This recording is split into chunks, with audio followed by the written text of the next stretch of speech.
అదితికి treatment చేసి అక్కడి నుంచి వెళ్ళిపోతూ ఉండగా అదితి అప్పుడే ఇంకా గౌతమ్ చేయి పట్టుకొని, ఏంటి గౌతమ్ అప్పుడే నన్ను వదిలేస్తున్నావా, అసలు ఏమనుకుంటున్నావు, నన్ను మర్చిపోయావా, నాతో మాట్లాడడానికి కూడా నీకు ఇష్టం లేదా అని చెప్పేసి ఇంకా అదితి అలా గౌతమ్ని అడుగుతూ ఉండగా ఇంకా గౌతమ్ బాధపడిపోతూ అదితిని చూసి ఏమీ అనలేక అలాగే నుంచొని ఉండిపోతాడు. ఇంతలో ఇంకా నర్స్ గౌతమ్ దగ్గరికి వస్తుంది. సార్, మీ భార్య రిపోర్ట్స్ వచ్చాయి, మేడం చెక్ చేస్తున్నారు అని చెప్పేసరికి ఒకసారిగా గౌతమ్ షాక్ అయిపోతాడు. అయ్యో, ఒకవేళ ప్రెగ్నెంట్ అని తెలిస్తే, అమ్మా నాన్నకి తెలిస్తే అయ్యో ఎలా అని చెప్పేసి ఇంకా గౌతమ్ అయితే టెన్షన్ పడిపోతూ ఉంటాడు. ఇంతలో ఇంకా డాక్టర్ గారు ఇంకా అర్జున్ వాళ్ళని కలిసి కంగారు పడడానికి ఏమీ లేదు, అహల్యకి ఏమీ కాలేదు, ఒకవేళ ప్రెగ్నెంట్ ఉంటే తనకి అలా అవుతుంది, లేదా ఫుడ్ ఇన్ఫెక్షన్ వల్ల అవుతుంది అని చెప్పి అంటూ ఉంటే ఇంతలో ఇంకా అర్జున్ వాళ్ళ భార్య ఇలా అంటుంది.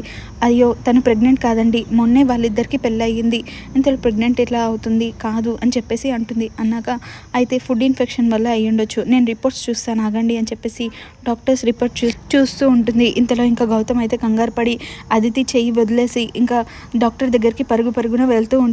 ఇంతలో ఇంకా ప్రెగ్నెంట్ అన్న విషయం డాక్టర్ అమ్మ వాళ్ళకి చెప్పేస్తుందా, అసలు రిపోర్ట్స్ చూస్తే డాక్టర్ ఎలా రియాక్ట్ అవుతుంది అని చెప్పేసి టెన్షన్ పడిపోతూ ఉంటాడు.